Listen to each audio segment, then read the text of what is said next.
Então, vamos lá. Então, circuitos integrados normalmente são componentes eletrônicos, CIs, são chamados de CIs, são circuitos integrados, são componentes eletrônicos que possuem dentro deles muitos componentes eletrônicos já interligados, de forma a disponibilizar, deixar pronto para nós, para uso, um ou mais circuitos eletrônicos prontos.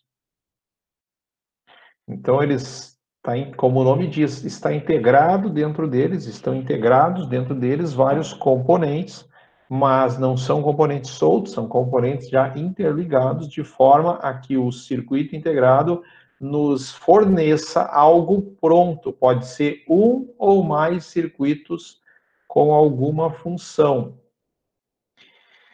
Os mais simples disponibilizam pequenos circuitos que funcionam de acordo com estas lógicas básicas aí. Então, nós podemos ter um CI que disponibilize um circuitinho que funciona de acordo com a lógica E com duas entradas. Então, três pinos dele vão nos disponibilizar uma porta E de duas entradas, claro, e uma saída. Então, ele normalmente tem mais pinos. Então, olhar só para o CI é um pouco confuso. Se olhar só para o CI, nós não conseguimos identificar que componente é. Não é como olhar para um resistor ou para um diodo.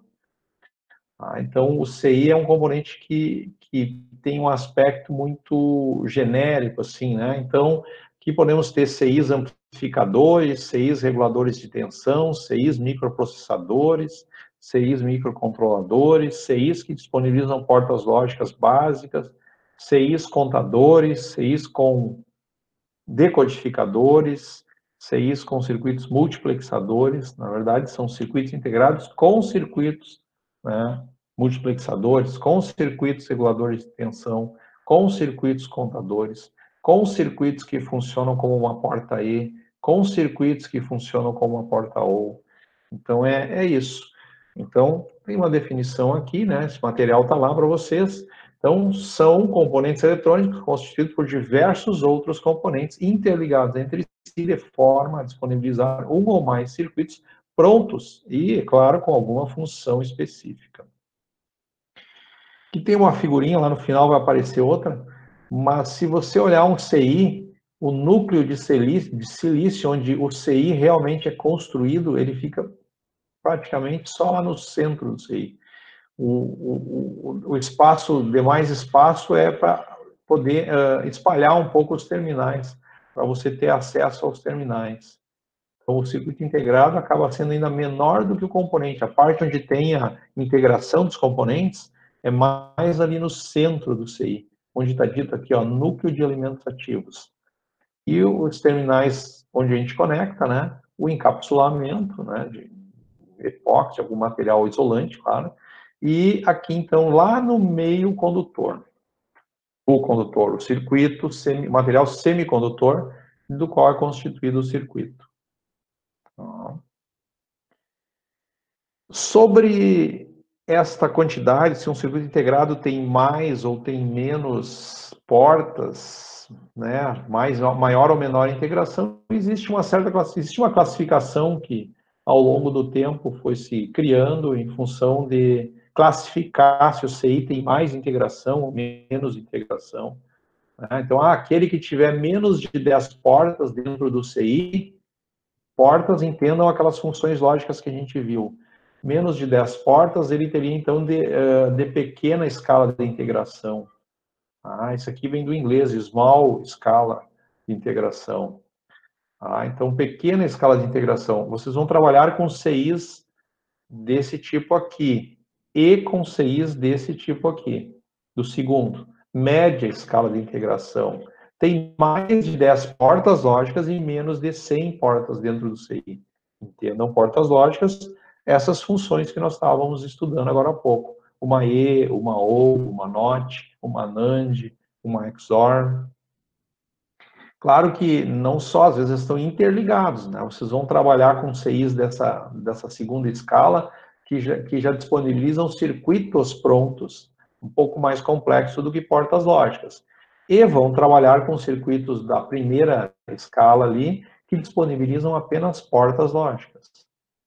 Até 6 portas lógicas um deles vai disponibilizar. E assim vai indo, larga escala de integração, de 100, menos de 1000 portas, giga escala de integração, mais de 1 milhão de portas dentro de um CI. Então a gente está indo, vai para o lado dos microprocessadores de computador, que é uma complexidade muito grande.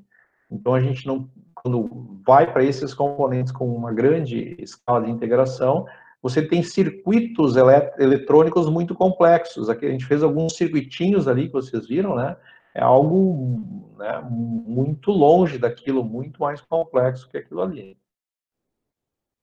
Aqueles circuitinhos que a gente fez não passa do segundo item aí.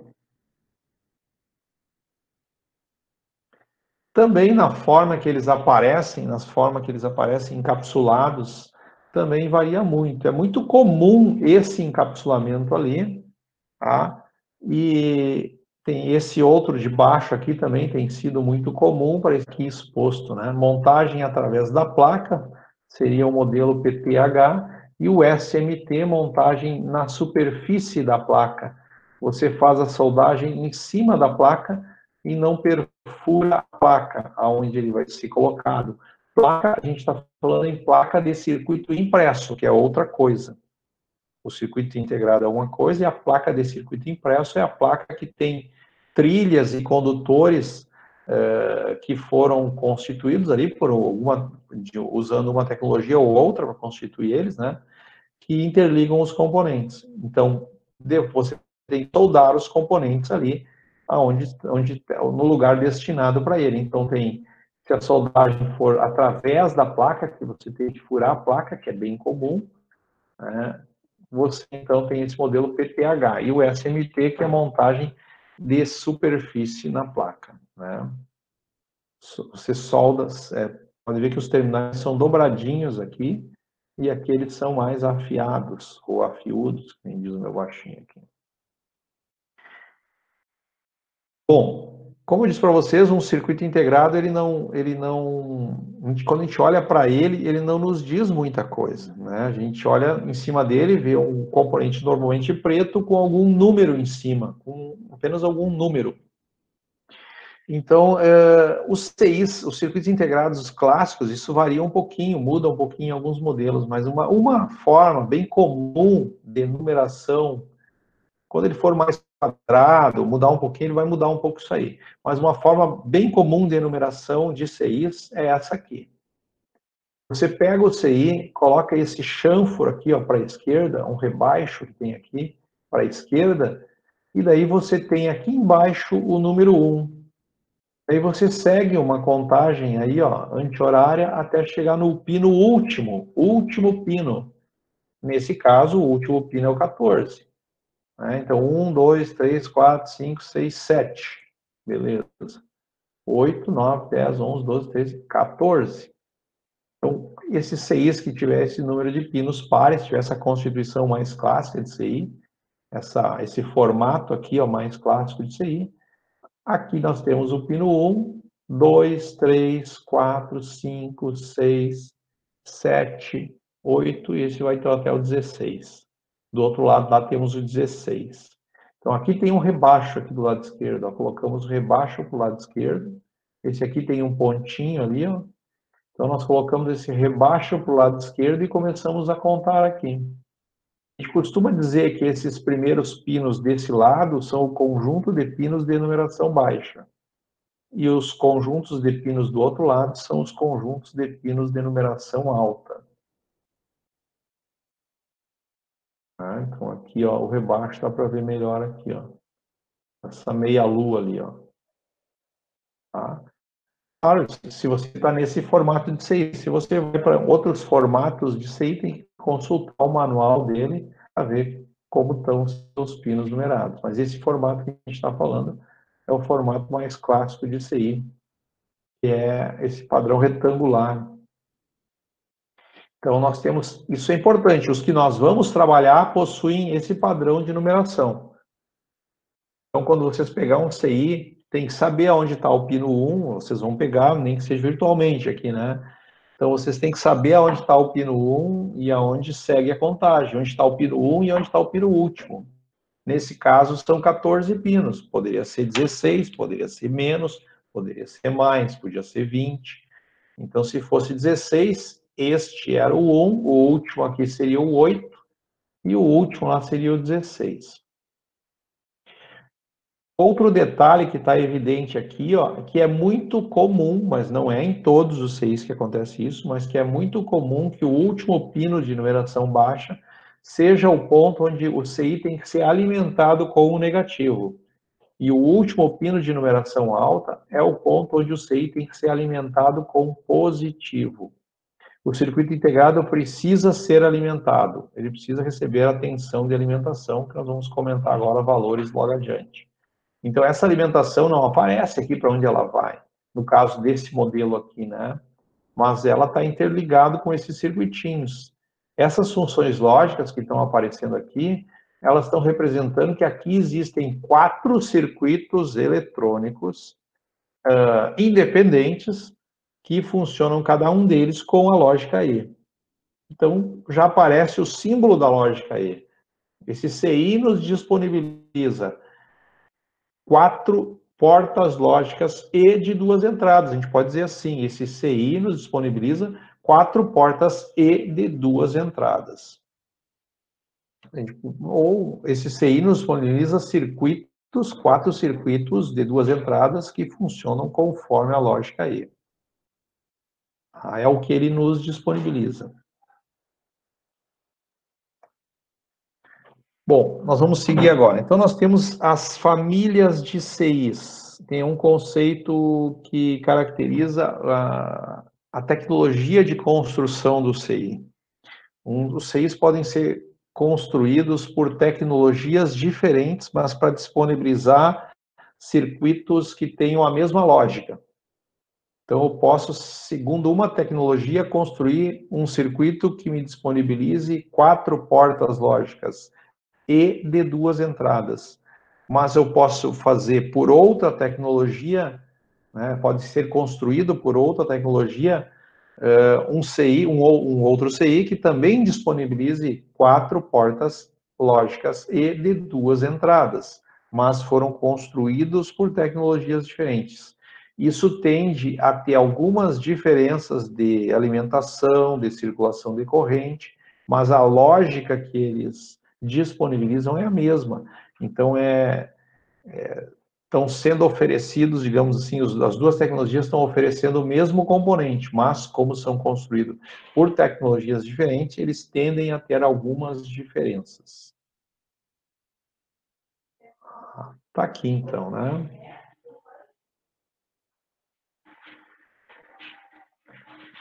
As famílias de CIs têm as principais famílias que a gente conhece, que se usa, que se fala, é a TTL e a CMOS. Mas dessas famílias, há derivações delas, né, ou subfamílias, ou há derivações dessas famílias que também estão sendo citadas aqui. As mais conhecidas são TTL e CMOS. Tá? A família TTL, esse TTL vem de lógica transistor-transistor, lógica transistor-transistor. Então, ela usa um componente eletrônico nesta elaboração dos circuitos integrados, ela usa o transistor bipolar de junção. Ela usa principalmente esse componente, o transistor. E isso dá algumas características nela. Para ela funcionar, para os componentes funcionarem, para os componentes construídos segundo essa tecnologia funcionarem adequadamente, circula um pouquinho mais de corrente do que os construídos pela outra tecnologia CMOS que nós vamos ver. Porque esses transistores funcionam muito em função da corrente que circula por ele. Então, a família TTL, lógica transistor-transistor, ela tem uma identificação da numeração dela em cima do componente com o número 74 seguido de algum código a mais. O código a mais é que vai acabar identificando a referência dele para nós procurarmos num catálogo, num datasheet, que é o catálogo dele, o que é que tem dentro dele, o que é que ele disponibiliza. Então, por exemplo, aqui ó, tem um 7408. e aqui tem o 7432. Então, são 2 TTLs. Este TTL da esquerda disponibiliza 4 portas lógicas e de 2 entradas. Esse TTL da direita, o 7432, disponibiliza 4 portas lógicas ou de 2 entradas. Então, a numeração 74 alguma coisa é a numeração clássica de um TTL. Um dito de uso militar, ou uns que são classificados com melhor, com funcionamento melhor, eles classificam como 54. Isso já não é tão comum a gente obter eles. Normalmente a gente usa o 74 alguma coisa. A tensão de alimentação de um circuito TTL é 5 volts. O TTL clássico porque depois nós vamos falar um pouquinho da evolução deles, mas o TTL clássico, na sua origem, ele tem mais consumo de energia, e circula mais corrente por ele do que um CMOS. Então, o TTL, se pegar um TTL clássico e um CMOS clássico e fazer o mesmo circuito e alimentar com pilhas, por exemplo, as pilhas do TTL se descarregarão primeiro porque ele consome um pouco mais de energia. Circula um pouco mais de corrente por ele em função dele ser constituído por essa lógica transistor-transistor. No entanto, esse mesmo componente que implica em um maior consumo, ele permite uma melhor velocidade, ele é mais rápido na atualização das suas saídas em função do que acontece com as entradas. Então, a propagação do sinal entre o que é colocado na entrada e o que aparece na saída é mais rápido no TTL clássico do que no CMOS clássico. Então, de cara, assim, olhando aqui, vamos dizer, o TTL consome mais energia, mas ele é mais veloz. Isso, dependendo a complexidade do circuito, o número de portas lógicas que estão envolvidos, isso é bem importante. E daí, atraso da propagação do sinal acumulado num circuito mais complexo pode se tornar significativo. Os CIs, normalmente, eles são classificados pelo que a gente chama de produto velocidade vezes potência. A velocidade vezes potência. Essa velocidade, na verdade, ela é dada em tempo, né? Na verdade, tempo de propagação do sinal. Por exemplo, aqui, um CI que propaga o sinal em 10 nanosegundos e dissipa uma potência de 5 miliwatts, ele tem, digamos, um fator velocidade vezes potência, né, de 50 picojoules, ou 50 vezes 10 na menos 12 watts-segundos. É uma medida de energia, acaba sendo uma medida de energia, mas é uma forma de nós compararmos os CIs. Então, notem que quanto menor o tempo de propagação e menor a energia dissipada por ele, né, a menor a potência dele, e menor o tempo de propagação, menor vai ser esse número aqui.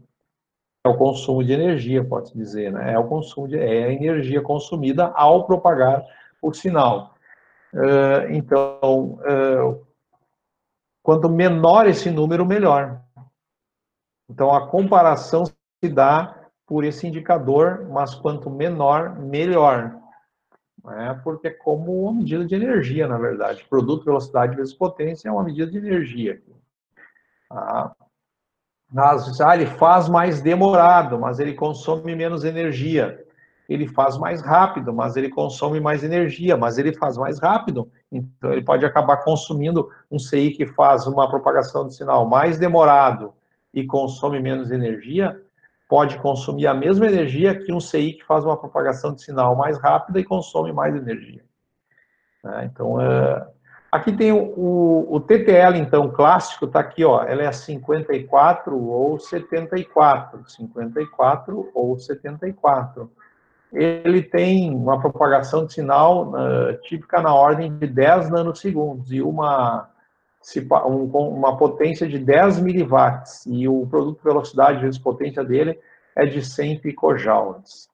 Então, e assim o que acontece? O TTL, assim como o CMOS, e essas tecnologias agora, nesse momento, tem alguém pesquisando sobre isso, então o que acontece é que essas tecnologias elas vão evoluindo, Então aqui nós temos uma sequência de evolução do TTL. Está mostrando aqui ó, que o TTL 74L alguma coisa, o 74H alguma coisa, o 74S alguma coisa, o 74AS alguma coisa, o 74LS, o 74ALS, o 74F. Então, aqui vai dando uma evolução neles. E se nós procurarmos pelo produto velocidade vezes potência, nós vamos aqui identificar aqui que nós temos 33 picojoules para esse segundo aqui, e 20 picojoules para esse 74LS. E esse ALS aqui, 4 picojoules, porque faz a propagação em 4 nanosegundos e 1 miliwatts. E dissipando uma potência tendo uma potência dissipada de 1 miliwatt. Certo? Então, isso aqui é mais para ter uma comparação para vocês entenderem que existe o TTL clássico, que tem um padrão de funcionamento, a gente compra ele, a gente consegue comprar ele, e existem as evoluções do próprio TTL que vão buscando melhorar tanto a velocidade quanto a potência dissipada, porque isso implica em menos consumo de energia.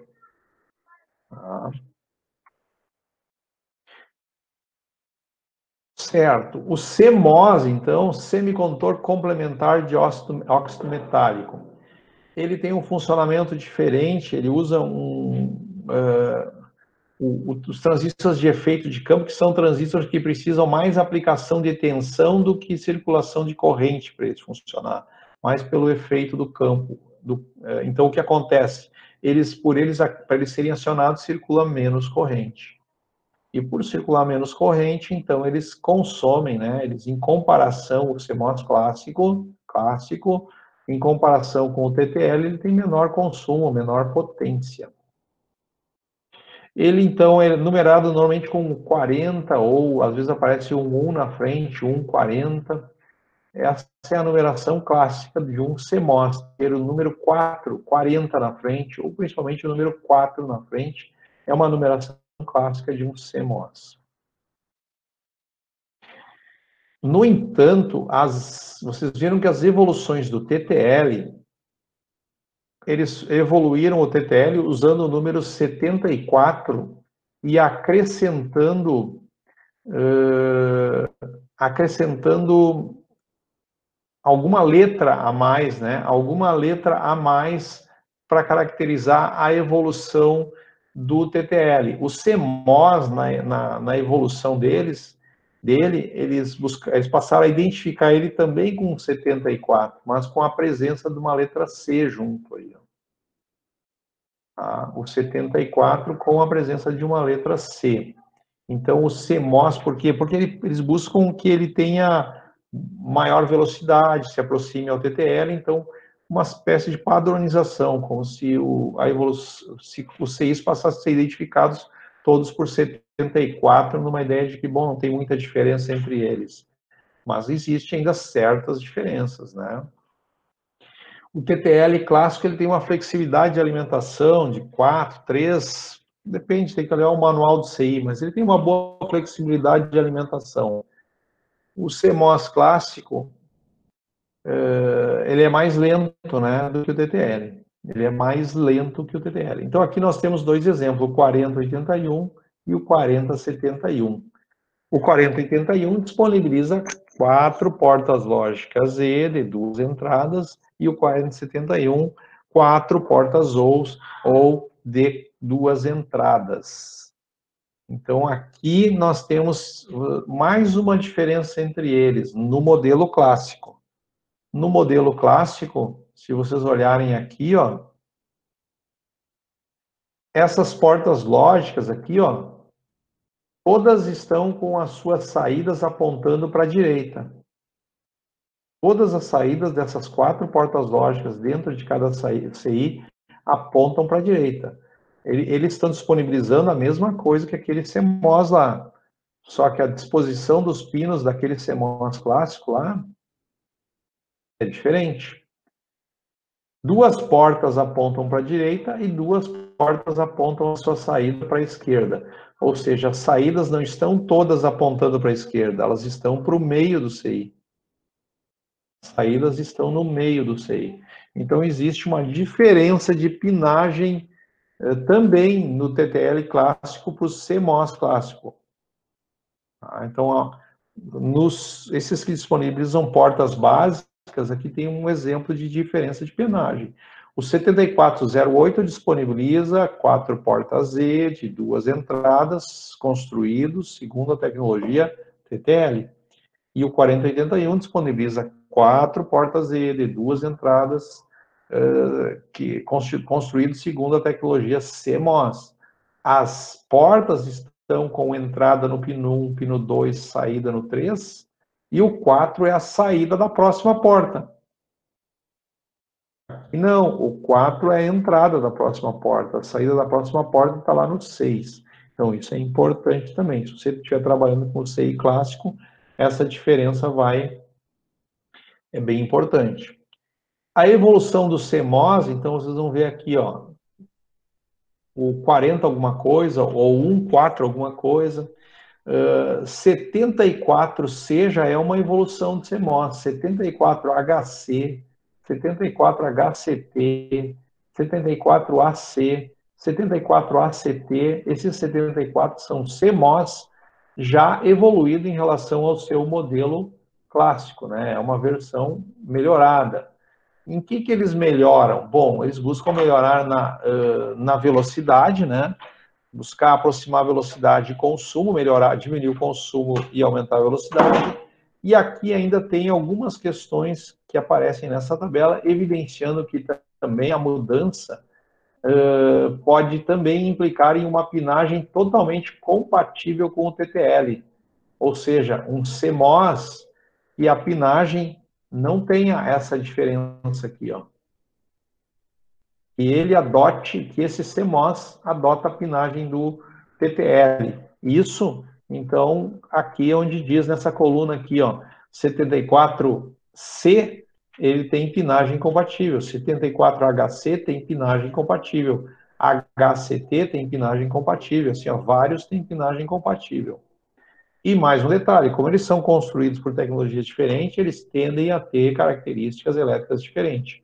Mas, então, aqui, alguns CMOS, inclusive as características elétricas foram aproximadas, de forma, então, que a pinagem é igual, a característica elétrica é igual, ou seja, nesse caso, você pode tirar um CI e botar o outro.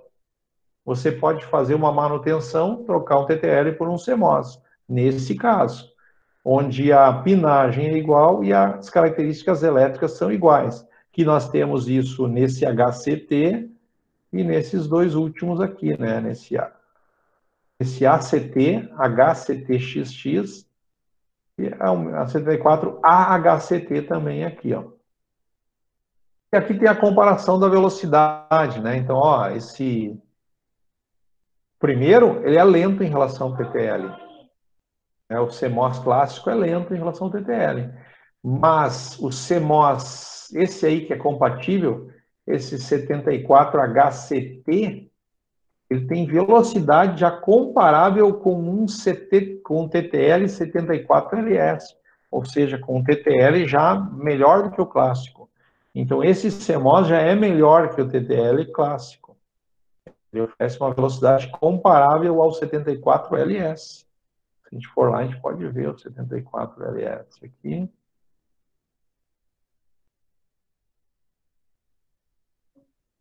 Tá aqui, ó. Que na verdade, a velocidade comparada dele é igual à velocidade de um TTL clássico. Ou seja, aquele CMOS já tem velocidade de um TTL, porque ele é considerado mais lento. Então, isso é uma evolução para ele. É uma tecnologia já melhorada. Então, aqui os 74, eles não têm a letra C no meio deles aqui, ó. As evoluções do TTL não tem a letra C. Agora, nas evoluções do CMOS aparece a letra C. integrado, para um circuito eletrônico desses, para um circuito integrado desses, o nível 0 não precisa ser necessariamente 0 volts, e o nível 1 não precisa ser necessariamente o valor da tensão de alimentação. Existe uma faixa de tensão, né, que ainda é considerada nível low, né, nível 0, e uma faixa de tensão que ele entende como nível alto. Então, se o CI está sendo alimentado a 12 volts, for um CMOS, bom, 9 volts ele vai entender como nível alto. E 0,2 volts ele vai entender como nível 0. Bom, daí tem que ver as características de cada CI. Então, agora, se você colocar num valor que caia nessa faixa aqui, daí você vai estar tendo um problema muito sério, porque ele pode reconhecer 1 ou reconhecer 0, bom, daí ele não consegue mais aplicar a lógica. Mas isso é importante, porque às vezes você monta um circuito e você obtém um sinal de um sensor, de algum dispositivo que conseguiu te emitir um sinal que você quer fazer o processamento desse sinal, que é que ele entre numa portinha de um CI e você quer que ele seja reconhecido como nível alto. Você tem que conferir, sim, se ele vai ser reconhecido como nível alto, se ele está, né, nessa faixa de funcionamento do CI. Aqui nós temos, nesse material que vocês têm lá no site, nós temos alguns exemplos, né, de circuitos integrados básicos que nós até vamos acabar usando alguns deles aqui na nossa aula. Então, o que normalmente nós usamos na aula prática é o CMOS, principalmente em função da flexibilidade de tensão de alimentação, o CMOS clássico. Então, se nós estivéssemos em aula presencial, vocês teriam comprado um 4081, um 4071, um 4069 e mais outros CIs ainda. Na lista de material estão esses CMOS aqui. Então, aqui, mas o que tem dentro de um 4081? Está aqui. 4 portas ES de 2 entradas. Onde estão os pinos dessas portas? Estão aqui. Eu tenho que usar as 4? Não, eu posso usar uma, posso usar 2, posso usar 3, posso usar 4. Mas quando eu usar uma, eu tenho que usar a primeira? Não, tanto faz, posso usar qualquer uma. Qualquer uma. Posso usar 5? Não, 5 não dá porque não disponibiliza 5. Aqui nós temos um que disponibiliza 4 portas ou. Aqui nós temos um que disponibiliza 6 inversores. 6 inversores. Então, esses são os CIs que nós utilizaríamos nas aulas físicas lá. São esses que estão na lista, alguns desses aí que estão na lista de material de vocês lá. Que estariam na lista de material para eletrônica do ponto de vista presencial. Do ponto de vista do uso de simuladores, eu optei por usar um simulador que não disponibiliza o CMOS, ele disponibiliza o TTL. Então, nós vamos acabar usando alguns destes CIs aqui. Então, notem que aqui tem aquela diferença de pinagem, né? Eles apontam para a direita aqui, ó. A maioria deles. Agora, o 7402 está ao contrário ainda, olha só o 7402. Todos os TTL aqui estão apontando para a direita. Uma saída sempre para a direita. E o 7402 aponta para a esquerda. Então, por isso a gente tem que sempre olhar a constituição interna do CI para usar. Né? Porque se eu vá, não, mas olha, a maioria está apontando para a direita, então eu pego um 7402 e considero o pino 1 entrada, porque nos outros é entrada. Não é entrada, é saída. Agora o CMOS não, o CMOS eles apontam normalmente para o meio ali, ó. As saídas das portas estão no meio. Com esse, claro, 4069 não, 4069 todos apontam para a direita.